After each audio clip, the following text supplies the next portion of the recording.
নমস্কার প্রিয় শ্রোতা বন্ধুরা, রাধা কৃষ্ণ পেট পিয়ালি চ্যানেলে আমি পিয়ালি আছি। আজকে আপনারা শুনছেন শিব পুরাণ। প্রিয় শ্রোতা বন্ধুরা, শিব পুরাণ আপনাদের কেমন লাগে অবশ্যই আপনাদের গুরুত্বপূর্ণ মতামত দিয়ে জানাতে ভুলে যাবেন না। চ্যানেলে প্রথমবার শুনে থাকলে অবশ্যই পাশে থাকবেন। প্রিয় শ্রোতা বন্ধুরা, শিব পুরাণের আজকের আলোচ্য বিষয়বস্তু চতুর্থ সংহিতা। আপনারা শুনবেন সনত কুমার সংহিতা। সনত কুমার সংহিতার 42তম অধ্যায়, যেখানে বলা হচ্ছে যে হরিকেশ যক্ষের কথা।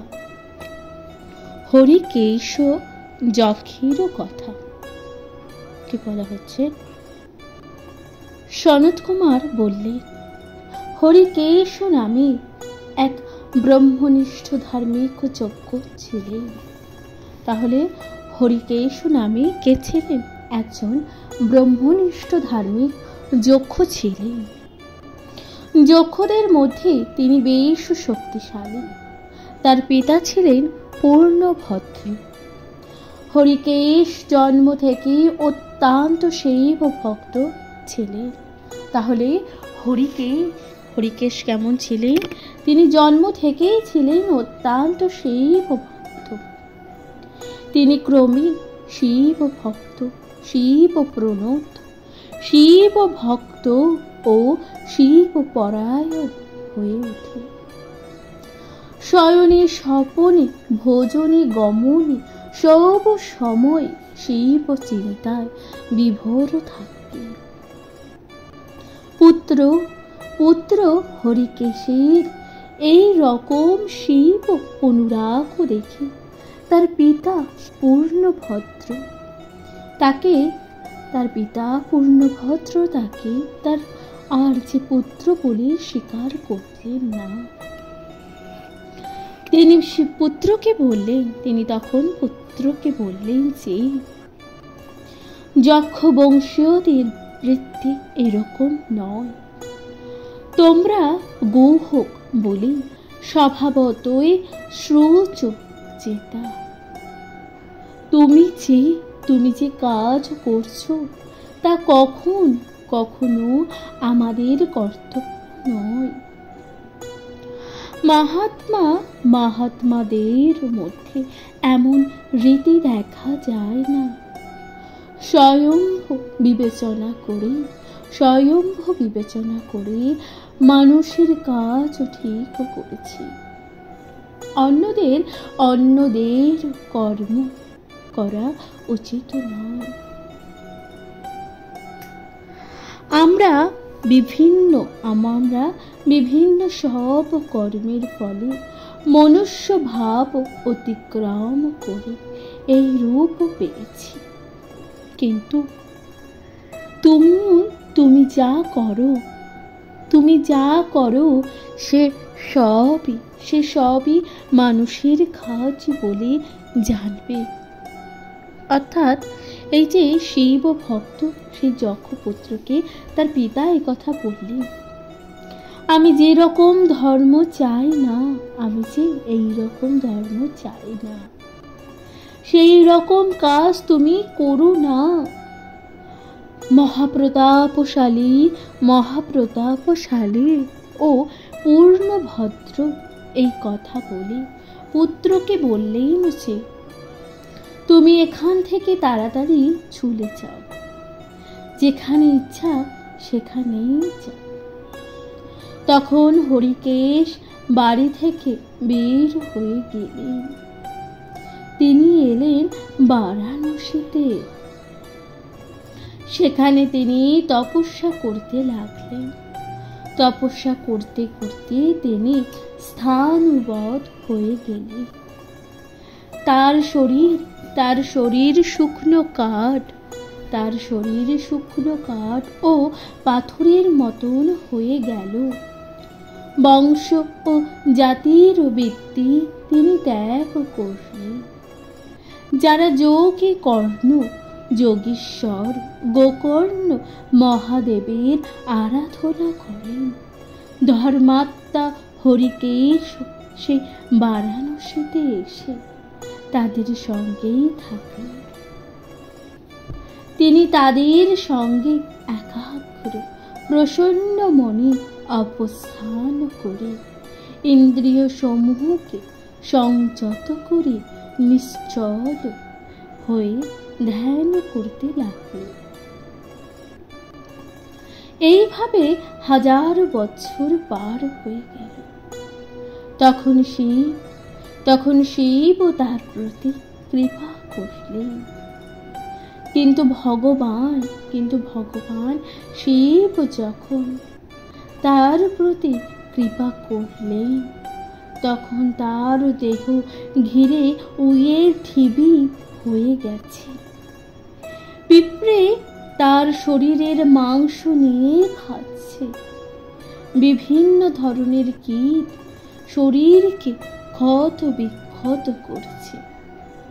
দেবতার তপস্যা করার অবস্থাতে তার এমন হলো। তার শরীর অস্থি চর্মসার হয়ে উঠল। তিনি এমন ভাবলেন, রক্ষাকর্তা তো আছেন, তিনি যা করার তাই করবেন। এই ভেবে তিনি তখন ঈশ্বর সাধনাতে রত থাকলেন। অর্থাৎ সেই যক্ষপুত্র কিন্তু এই ভেবে ঈশ্বর সাধনাতে রত থাকলেন। এই সময়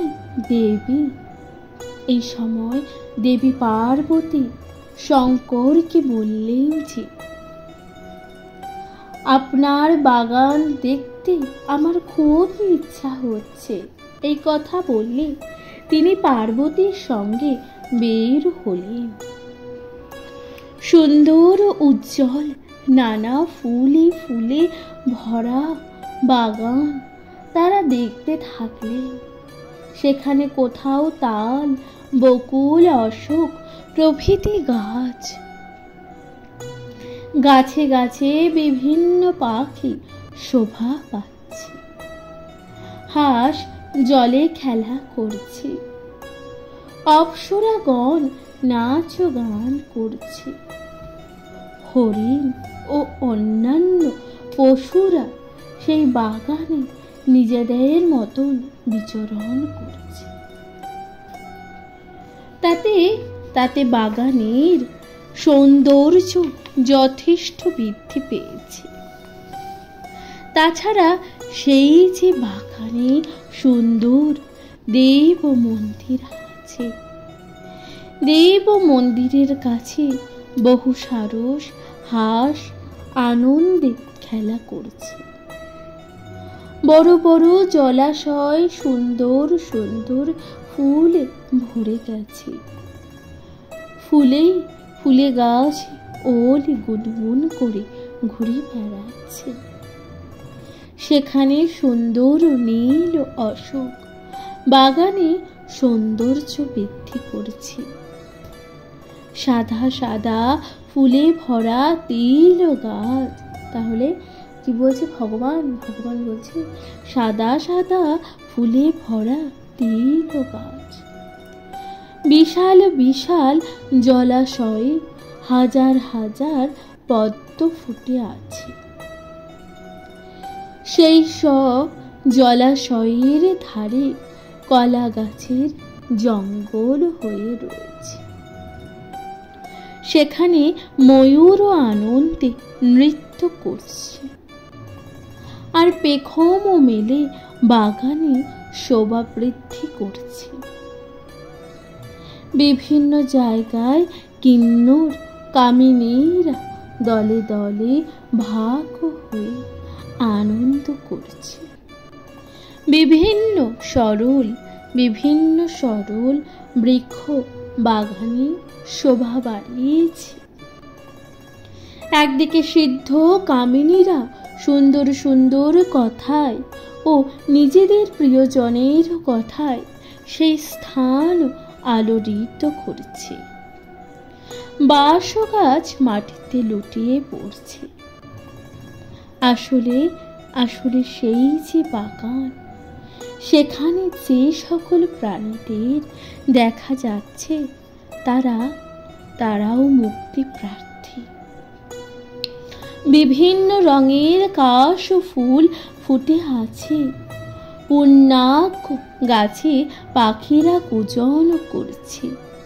মৃদু মন্থভাবে বাতাস বয়ে চলেছে। সেই সময় হিমালয়ের শিখরে অবস্থানরত দেব মহাদেব এইভাবে ঘুরে ঘুরে দেবীকে সব দেখাতে লাগলেন। দেবী বললেন, অতি সুন্দর এই বাগান। দেবী বললেন যে অতি সুন্দর এই বাগান। অনেকে মনোযোগ দিয়ে এই বাগান দেখা হয়েছে। এখন আবার আপনি অবিমুক্ত স্থানের কথা বলুন। এতক্ষণ অবিমুক্ত স্থানের কথা শুনলাম, কিন্তু এতে আমার আশা যে মেটেনি। ভগবান বলছেন যে আপনি এ সম্পর্কে আরো কিছু যে বলুন। মহাদেব বললেন, মহাদেব কি বলছেন? বারাণসী হলো আমার অত্যন্ত গোপন ও অত্যন্ত পুরাতন একটি ক্ষেত্র।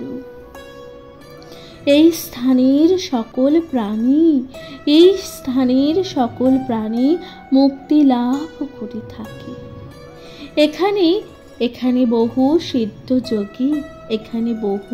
সিদ্ধ যোগী তপস্যায় রত আছে, যারা আমার লোকের অধিকার। তারা জিতেন্দ্রিয় হয়ে এক মনে সর্বদা যোগ অভ্যাস করে চলেছে।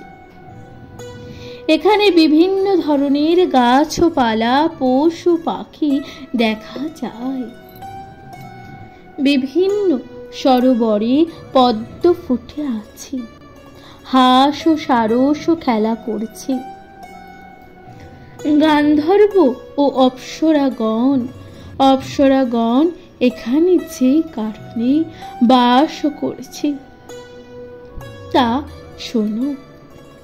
এখানে যে সবার মন আমাতে সমর্পিত। এরা আমার ভক্ত। আমার ওপরে তারা সকল কর্ম সমর্পণ করছে। এইভাবে যে এখানে যেভাবে মুক্ত হতে পারে এমন আর কোথাও হতে পারে না।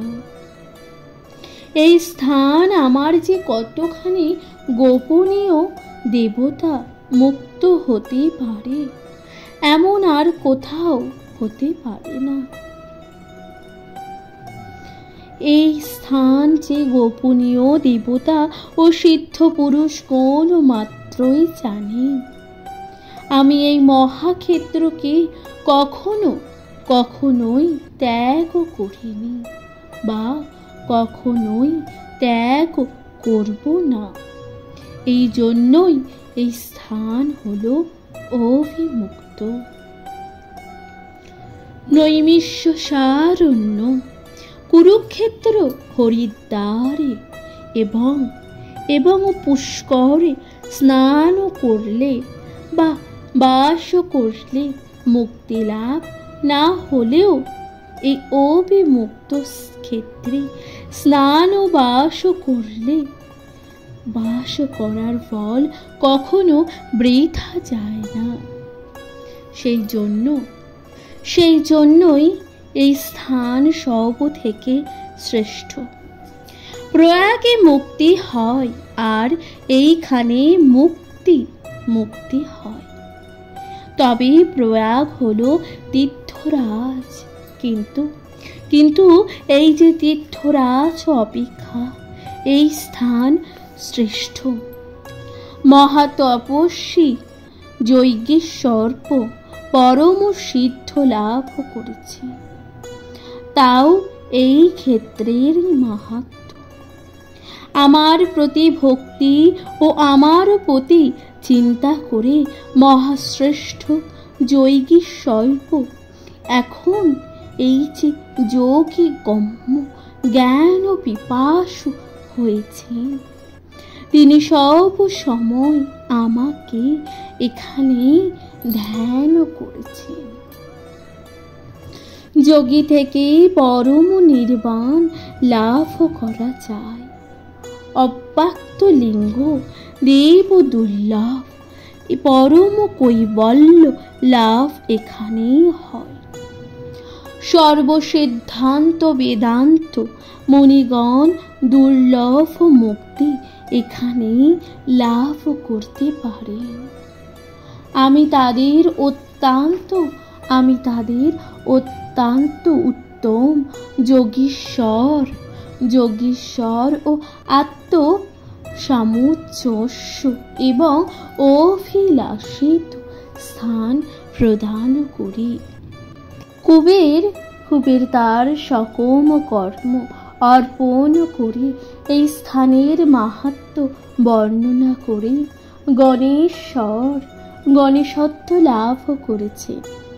সংবর্ত ঋষি ও ভাবিতার্থ ঋষি ভক্তি সহকারে এখানে আমার আরাধনা করে সিদ্ধি লাভ করেছে। ভবিষ্যৎ ধর্মবক্তা ও বেদ শাস্ত্র বিভাজনকারী পরাশর মুনির পুত্র ব্যাসদেব ঋষি এইখানে সুখে বাস করেছেন এবং ঋষিগণ ব্রহ্মা বিষ্ণু ও সূর্য ইন্দ্র ও অন্যান্য দেবগণ সকলেই এইখানে আমার উপাসনা করে। অন্যান্য সিদ্ধ যোগীগণ এইখানে অত্যন্ত গোপনে মহাব্রত অবলম্বন করে এক মনে আমার উপাসনা করে চলেছে। যে ব্যক্তি আমার কৃপায় এই সুন্দর নগর লাভ করতে পারে, সে ব্যক্তি সুন্দর রাজ্য প্রথমে লাভ করে, পরে আমাতেই প্রাণ সমর্পণ করে। এই স্থানে বসবাসকারী গৃহস্থ বা ব্রহ্মচারী আমার প্রাসাদে পরম মুক্তি লাভ করবে। যে মানুষ বিষয় আসক্ত মন এবং ধর্ম ত্যাগী, তারাও এই স্থানে মৃত্যু হলে আর সংসারে প্রবেশ করতে হয় না। মায়া মমতা বিহীন সত্যগুণের অধিকারী জিতেন্দ্রিয় ব্যক্তিও যারা অন্য কোনো নির্জন স্থানে বাসপূর্বক আমাকে সর্বদা চিন্তা করে থাকে সেই ব্যক্তি আমার কৃপায় মোক্ষ লাভ করতে পারে।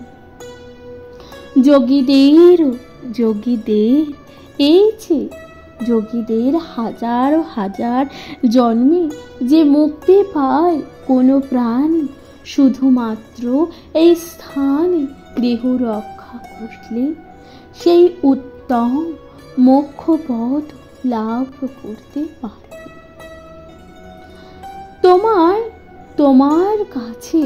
তোমার কাছে এখন এই যে পরম ও গোপন ক্ষেত্রের মাহাত্ম্য বললাম, এই স্থান আশ্রয়কারীদের বা আশ্রমীদের বিশেষ ফলও দেয়। এর মতে গোপন সিদ্ধ স্থান আর যে নেই। প্রকৃত যোগী ব্যক্তিরা এই স্থানের মাহাত্ম্য ঠিক মতো বুঝতে পারেন। এটি পরম জ্ঞান, এটি পরম জ্ঞান ও এটি একান্তই মঙ্গলজনক। এটি এই স্থানের মাহাত্ম্য ঠিক মতন বুঝতে পারলে এটি পরম জ্ঞান, এটি পরম ব্রহ্মস্বরূপ, এটি পরম পদ। হে শৈলসুতে, এই বারাণসী নগরী ত্রিভুবনের সারভূত ও ও এই যে পরম রমণীয়। নানান পাপী মানুষ যদি এখানে আসে তবে সেও পাপ মুক্ত হতে পারবে।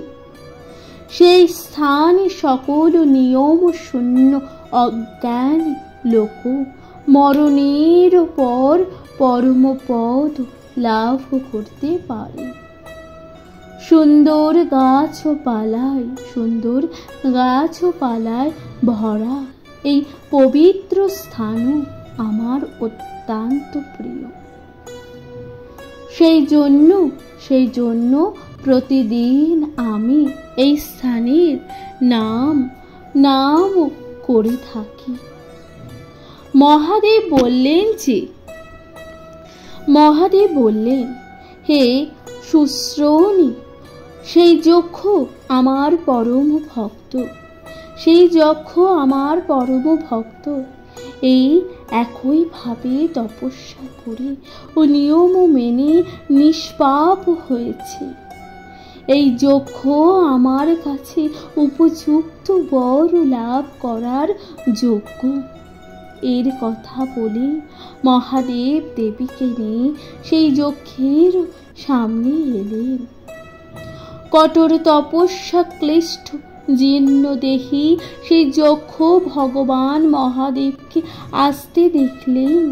তিনি ভক্তি ভরে মহাদেবকে প্রণাম করলেন। দেব তাকে দিব্য চক্ষু প্রদান করলেন।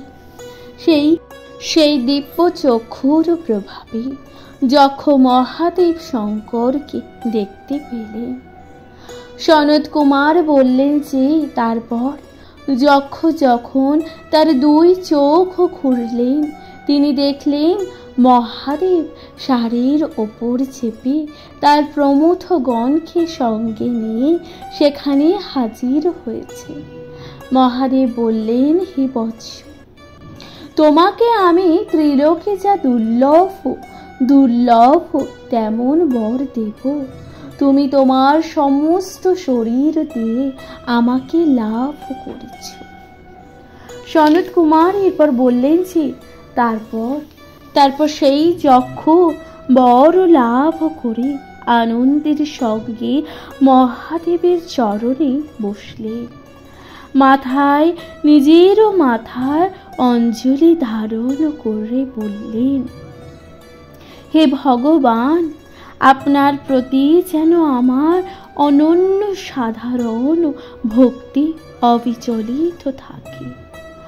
অক্ষয় জ্ঞানপত্য লাভ করে যেন লোকের অন্নদাতা হতে পারে, আর অবিমুক্ত দুস্তর বনে বাস করে যেন আপনাকে দেখতে পাই। আমাকে আপনি এই বরই দান করুন। অন্নদস্তং লোকানাং জ্ঞানপত্যং তথা ক্ষয়ং অবিমুক্ত বনে স্থানং পশ্যয়ং সর্বদা ইয়াতা এতদি মিচ্ছামি দেবেন বরং দত্তমনুত্তম। মহাদেব বললেন যে তুমি জরা মৃত্যু সকল দুঃখবিহীন হয়ে গণপতি হবে, সকলের পূজা ও বরদাতা হবে। তোমাকে কেউ পুরভূত করতে পারবে না। তুমি যোগ বলে ও ঐশ্বর্য যুক্ত হয়ে লোকের অন্নদাতা ও ক্ষেত্রফল হবে। তুমি মহাবল পরাক্রান্তা বলে আমার ও ব্রহ্মার প্রিয় পাত্র হবে। তুমি যক্ষ, দণ্ডপাণি ও মহাচৌকি, উদু ভ্রম সম্ভ্রম নামক দুই প্রমুখ তোমার পরিচালক হবে। তোমার অজ্ঞাতেই এরা কাজ করবে।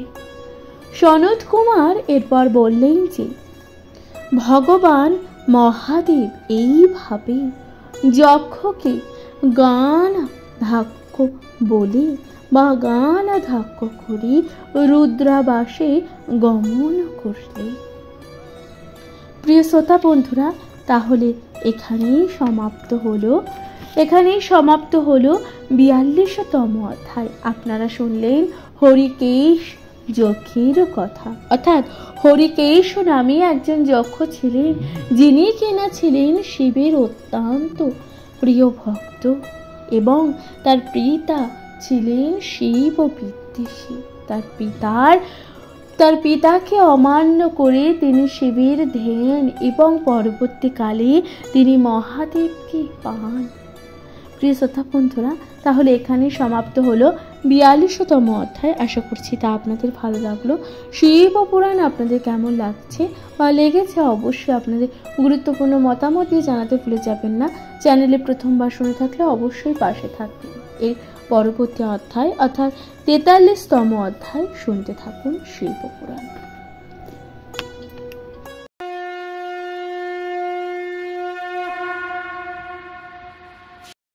নমস্কার প্রিয় শ্রোতা বন্ধুরা, রাধা কৃষ্ণ উইথ পিয়ালি চ্যানেলে আমি পিয়ালি আছি। আজকে আপনারা শুনছেন শিব পুরাণ। প্রিয় শ্রোতা বন্ধুরা, শিব পুরাণের আজকের আলোচ্য বিষয়বস্তু চতুর্থ সংহিতা। আপনারা শুনবেন চতুর্থ সংহিতা সনত কুমার সংহিতা এর 43তম অধ্যায়, যেখানে বলা হচ্ছে ওঙ্কার ঈশ্বরের বর্ণন। সনত কুমারও বললেন যে হে দিয়েছ শ্রেষ্ঠ, প্রাচীনকালে বারাণসীতে উত্তর ভাগে পঞ্চায়তন নামে যে সুন্দর তীর্থ ছিল, সেই স্থানের আচার্য বৃত্তান্ত করছি। সেই সুন্দর পঞ্চায়তন তীর্থে এক মাণ্ডুর্কি এবং ওঙ্কার দেবীর কাছে ছিলেন। নিত্য তার প্রাসাদ গ্রহণ করিতেন। কিছুকাল পরে সেই মণ্ডুকে পঞ্চত্ব লাভ করে। তারপর সুমনা নাম নিয়ে রাজগৃহে রাজকন্যা রূপে জন্ম নিল। যথাকালে রাজা তারা প্রাপ্ত যৌবনা কন্যাকে বিয়ে দেওয়ার জন্য ইচ্ছা প্রকাশ করেন, কিন্তু সেই কন্যা বিয়ে করতে অস্বীকার করে। একদা সেই কন্যা বৈরাগ্য গ্রহণ করতে বারাণসীতে উপস্থিত হল। সেখানে গিয়ে পঞ্চায়তনবাসী ওঙ্কার দেবকে দর্শন করে, তারপর নিজের দেহ ত্যাগ করে শিবলোকে লাভ করেন। মাণ্ডকী হয়েও সে কন্যা সিদ্ধ লাভ করল। ওই স্থান প্রতাপ মুকুট নামে পরম ধার্মিক এক রাজা ছিলেন। তার পুত্র ছিল অত্যন্ত ধর্মাত্মা ও তত্ত্বজ্ঞান সম্পূর্ণ। কিছুকাল পর রাজা পুত্রকে বললেন যে, পুত্র, এখন তোমার বিয়ে করার সময় হয়েছে। তুমি বিয়ে করলে আমি সংসার মুক্ত হয়ে পরম সুখে বাস করব। তখন পুত্র পিতাকে বললেন, আমি আপনার আদেশ পালন করতে পারব না। রাজা বললেন যে, আমি তোমার পিতা, তোমাকে কথা বলার অধিকার আমার আছে। তুমি আমার কুলকে নরকে ঠেলে দিও না। কুরু মদোচ্চন পুত্র প্রভুরশ্মি পিতা তপ, মা নিমজ্জে কুলং সজ্জং নরকে শততং খনা। সেই বলবান রাজার পুত্র পিতার আদেশ শুনে তার পূর্ব জন্মের কথা মনে করে বলতে লাগলেন, পিতা আমার কথা শোনো, আমি হাজারো বার জন্মগ্রহণ করেছি এবং প্রত্যেকবারই জরাগ্রস্ত হয়ে মৃত্যুর মুখে পড়েছি। বহুবার স্ত্রী পুত্রের সুখ যেমন পেয়েছি, তেমনি বিয়োগ ব্যথা বহু সহ্য করেছি। আমি তৃণ গুল্মলতা সরীসৃপ পশু পাখি জনি ও স্ত্রী পুরুষ জনি লাভ করেছি। গণকিন্নর গান্ধর্ব বিদ্যাধর নাগ যক্ষ রাক্ষস গুহকে দানব ও অপ্সরা হয়েও জন্মগ্রহণ করেছি। আমার বারবার জন্ম হয়েছে, আবার শেষও হয়েছে। আমি বুঝেছি যে বিয়ে করার এই যে বিড়ম্বনা ছাড়া আর কিছুই নেই। কেবল রাজত্ব অভিমান ত্যাগ করলে সিদ্ধি লাভ হয় না, কিন্তু শরীরের প্রতি অভিমান ত্যাগ করলে সিদ্ধি লাভ হয়। রাজ্যের সুখ ত্যাগ করলে, শরীরের সুখ গ্রহণ করলে যে ধর্ম ও যে সুখ লাভ করা যায় তা শত্রুর সুখের মতন বিফল। পরিণামে কেবল দুঃখই পেতে হয়। হে রাজন, মৃত্যু ও অক্ষয় শাশ্বত ব্রহ্ম, এই দুইটি বস্তুই পৃথিবীতে আছে। হে পিত, এই দুই বস্তু প্রাণীদের যেমন নিত্যতা দেয়, তেমনি নিধনেও দুর্যুক্তি করে থাকে। যে ব্যক্তি সকল ভূত শরীর ভেদ করে অহিংসক স্থাবর জঙ্গমাত্মক সমগ্র পৃথিবী পেয়েও বন্য উপায় জীবন ধারণ করে ও বন মধ্যে থাকে, তার রাজ্যের কি প্রয়োজন? দ্রব্য যার মমতা আছে, ইন্দ্রিয়ের অনুবৃত্তি হওয়ার যার স্বভাব, সেই মৃত্যুর বশীভূত হয়। যে ব্যক্তি সেই ব্রহ্মের সাক্ষাৎ পায়, তার কেবল মৃত্যু ভয় থাকে না। কামাত্মা লোকেরাই পৃথিবীর কামাত্মাকেই প্রশংসা করে থাকে। কেউ কেউ নিজের কর্ম দ্বারা তপস্যা করে থাকে, তীর্থযাত্রা ও বেদ অধ্যয়ন কেউ করে। আমি প্রার্থনা করি পঞ্চায়তন বারাণসী ক্ষেত্র ওঙ্কার দেবের আরাধনার জন্য আমি সেই পঞ্চায়তনে যাব। হে পিত, ব্রাহ্মণ গান্ধর্ব নাগ বিদ্যাধর পাখি ও কিন্নর রূপে আমার অনেক জন্ম পার হয়ে গেছে। এখন এই পবিত্র বৈশ্য বংশে জন্ম নিয়েছি।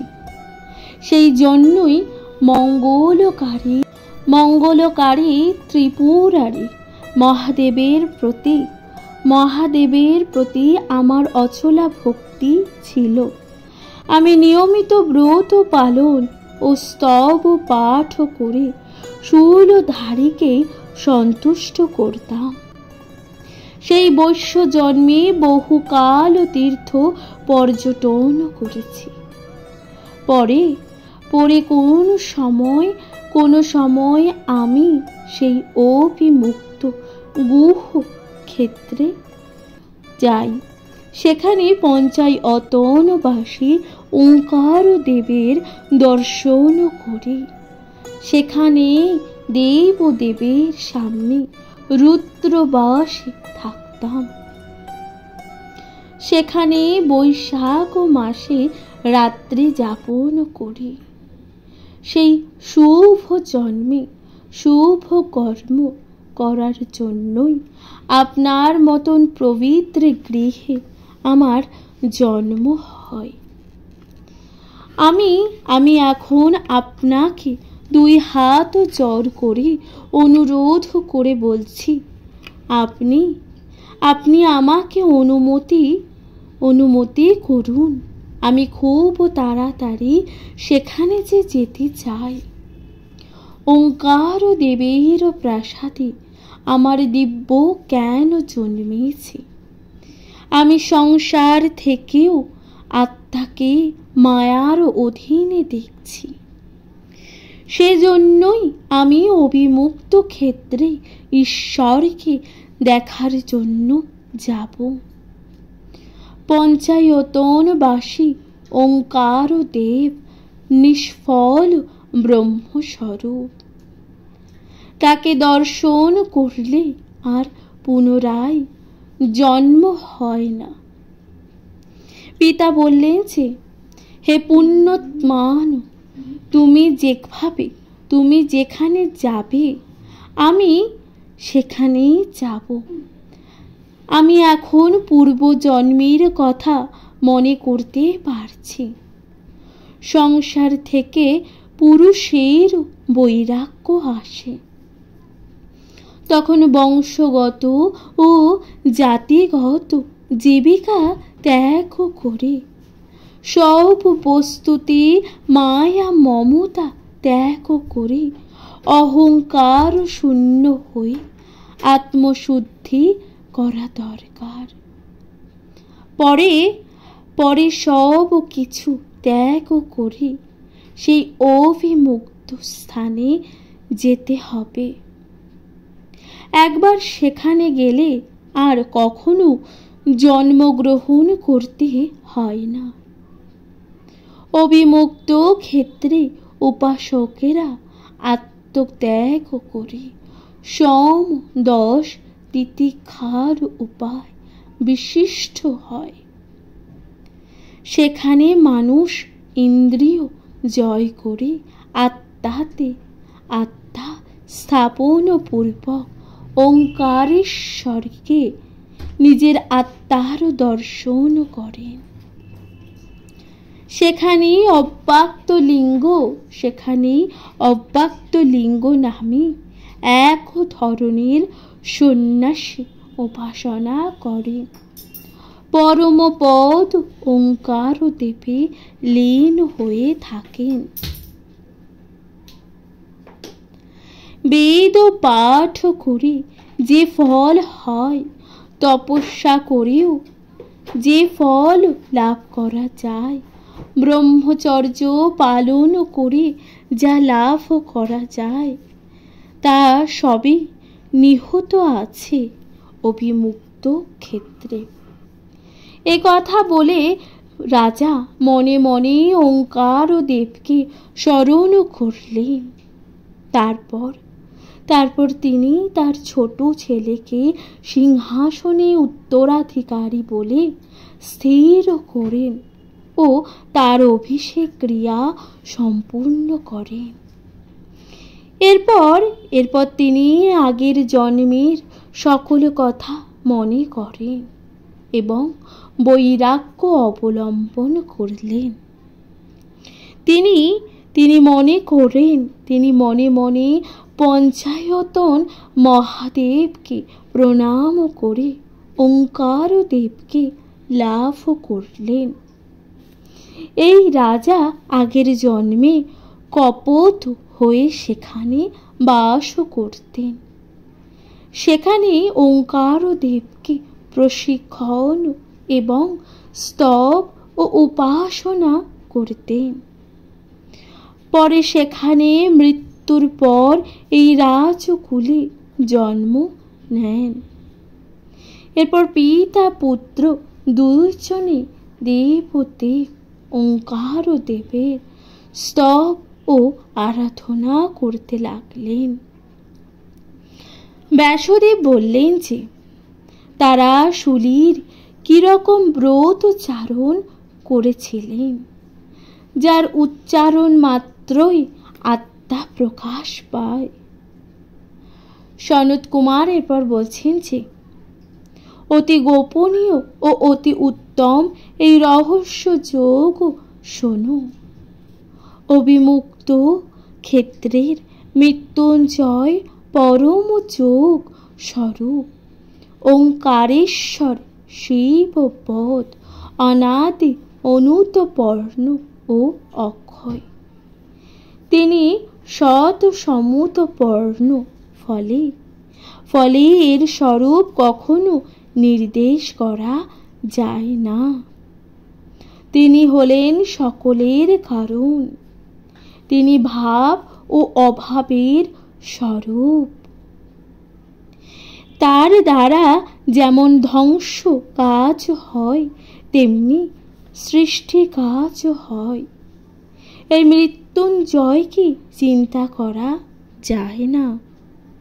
তিনি মুক্তি স্বরূপ, তার ভয় নেই, তার কোনো পাপও নেই, তার উদ্ভবও নেই, বিরামও নেই, অবলম্বনও নেই, নমস্কারও নেই, মালিন্য নেই, উপমা নেই।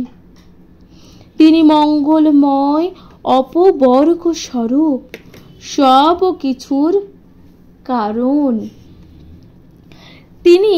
তিনি সব কিছুর মধ্যেই মিশে আছেন, কিন্তু হীন আসক্তি নেই। তিনি পবিত্র ও নির্মল।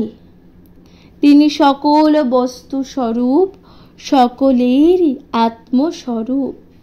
তিনি সূক্ষ্ম, অনাদি, মঙ্গলময় ও ওঙ্কার স্বরূপ। এখানে একটি সুন্দর শ্লোক আছে যেখানে বলা হচ্ছে যে শিবং সর্বাত্মকং সূক্ষ্মমনাদেং পঞ্চদৈবতম আত্মাধি কোপ বৃষভ স্তব আচার বর্জিতম। তিনি মোক্ষের আধার। তিনি শঙ্কা ও ভয় রহিত। তিনি স্বয়ং সকল জীব শরীরে প্রবেশ করে জ্ঞানের দ্বারা সকল কিছুই প্রকাশ করেছেন। তিনি মুক্তির উপদেশ দেন। তিনি বিলুপ্ত দেহ আত্মজ্ঞান দ্বারা পরিজ্ঞেয়। জ্ঞান ও দৃষ্টি সঙ্গ শূন্য, অন্তরে ও বাইরে বিদ্যমান, নিত্য আকাশ শূন্য। তিনি বিস্তৃত ও ব্যাপক, যুক্তি ও প্রমাণের ঊর্ধ্বে। তিনি কেবল চিন্তা দৃষ্টির গোচর এবং আকাশের মতন বিশাল। তার স্পন্দন, বৈষয়িক ও সুখ দর্শনও নাই। তিনি ত্রিকল প্রকাশ মার্গে অবস্থিত। তিনি অনেক হয়ে আকাশহীন, আকারহীন। তিনি জগতের অতীত সুলক্ষণ। তিনি মহাভূতের অধীন নন। তিনি সকল স্থানেই আছেন, কিন্তু তাকে স্পর্শ করা যায় না। তিনি শব্দ ও অন্যান্য গুণ সমূহের কারণ ও শব্দ ব্রহ্মময়। তার স্বরূপ, কিন্তু তাকে স্পর্শ করা যায় না। তার স্বরূপ ও শব্দের অতীত। তিনি নিখিল জ্ঞানের আশ্রয়। তার আদি নাই, অন্ত নাই, মধ্য নাই, বিনাশ নাই, তিনি মহাভূত স্বরূপ, মহাকায়, নির্বাণ, মঙ্গলের নিদান। তিনি যোগ ও ক্রিয়া থেকে বিমুক্ত ও সকল উপাধি রহিত। তিনি সূর্যের মতন প্রভা বিশিষ্ট, তিনি এক ও অদ্বিতীয় নিত্য পুরুষ স্বরূপ। তার মধ্যে অন্যের কোনো তেজ নেই। তিনি পঞ্চব্রক্ত বৃষারূঢ়, সকলের আশ্রয়, মঙ্গলদাতা, বিরূপ লোচন, শূল হস্ত, জটাধারী। সেই অবিমুক্ত ক্ষেত্রস্থিত ওঙ্কারেশ্বর মহাদেবকে নমস্কার। বারাণসীর পরম পদ ওঙ্কারেশ্বরকে বারবার প্রণাম। প্রিয় শ্রোতা বন্ধুরা, তাহলে এখানেই সমাপ্ত হলো 43তম অধ্যায়। 43তম অধ্যায়ে আপনারা শুনলেন ওঙ্কারেশ্বরের বর্ণনা। প্রিয় শ্রোতা বন্ধুরা, শিবপুরাণ আপনাদের কেমন লাগছে অবশ্যই আপনাদের গুরুত্বপূর্ণ মতামত দিয়ে জানাতে ভুলে যাবেন না। চ্যানেলে প্রথমবার শুনে থাকলে অবশ্যই চ্যানেলটিকে সাবস্ক্রাইব করে দেবেন, লাইক কমেন্ট শেয়ার করে পাশে থাকবেন। নিজের কাছের মানুষ, প্রিয়জন, প্রিয় সকলের সাথে ভাগ করে নিতে ভুলে যাবেন না। শুনতে থাকবেন শিবপুরাণ। তাহলে আজকের মতো জানাচ্ছি এখানে বিদায়। ভালো থাকবেন, সুস্থ থাকবেন, শুনতে থাকবেন শিবপুরাণ। নমস্কার। কমেন্টে দেখতে ভুলে যাবেন না। জয় শ্রী রাধা কৃষ্ণ আর হর হর মহাদেব।